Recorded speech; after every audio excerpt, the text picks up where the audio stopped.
Dispatch, this is Sierra 117. Just arrived on scene. No sign of suspect, over. 10-4. Suspect is armed. Proceed with caution.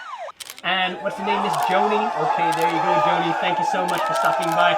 Thank you guys for coming tonight, each and every one of you. I hope you enjoyed the show.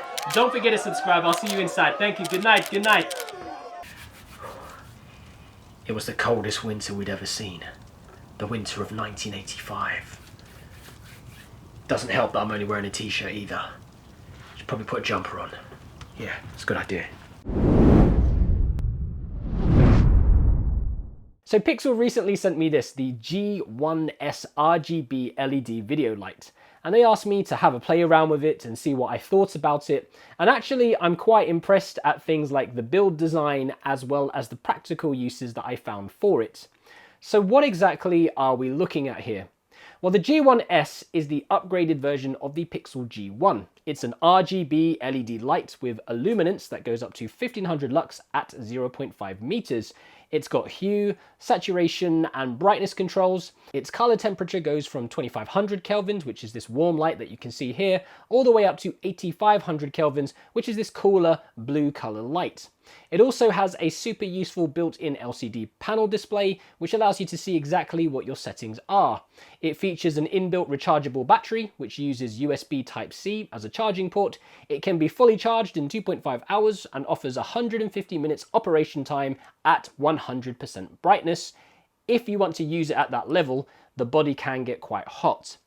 When it comes to ergonomics, it's lightweight and portable, but it still feels really solid in your hands. Definitely a quality piece of equipment. It also has a 360-degree rotating arm with a cold shoe that allows you to mount any device with a hot shoe adapter simultaneously, such as a microphone, which makes it really useful for vlogging and these kind of talking type YouTube videos. Along with the LED unit, Pixel will also send you a carry bag, some different mounts, and a charging cable. So what are its practical uses, I hear you cry? Well, of course, you can use it to light up the background in your YouTube videos. So this is me in the studio with some natural light on my face, and I'm just going to put the G1s on in the background with a bit of a red light. And yeah, maybe if I can just block a bit more of the natural light. So you can see that actually does add a little bit of a nice effect in the background for your YouTube videos. Could even turn it around, have it like a glow like that. Maybe block out some of that light, I don't know, do something like that. And that's just using one light. Now I normally use 2 Amaran aperture lights with gels to kind of add some sort of coloured lighting to the background, but actually I think the G1s does a pretty good job just on its own. I don't know, what do you guys think? Let me know down below. And I also had an opportunity to use it on my Skillshare course on resource filmmaking, where I just placed it on top of one of my shelves and it added a nice red glow to complement the red light that I already had in that area with my Amaran aperture panels. And I used it to help create the thumbnail for my Skillshare course.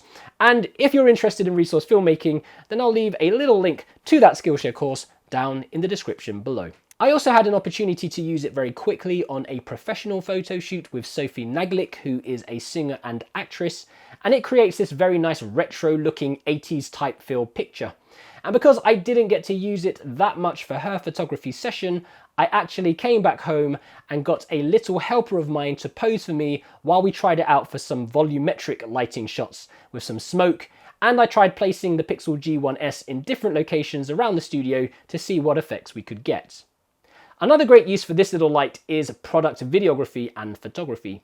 I used it to help create some cool B-roll for my last video reviewing the EOS R, and because it's so portable, it's easy to move around and see what types of effects you can get on your product shots. Of course, this type of light can also be very useful for filmmakers on a budget. And as you may have seen from the beginning of this video, there are a number of special modes that you can utilize. First of all, you have a red and blue flashing light that emulates a police car or an ambulance or a fire truck.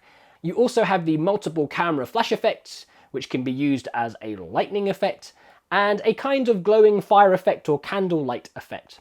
Additionally, there's a changing color effect that gives you the impression that you're at a party or a festival or something like that.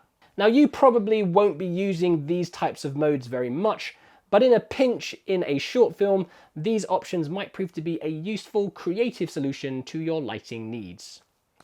I did come across a slight overheating issue when using the LED light at 100% power, and you can actually see it here in this video on my Skillshare course where it overheats while showing the red color, then it turns off, and then it turns back on once it has cooled down, but to the starting white light. And I didn't notice this until I had finished my filming.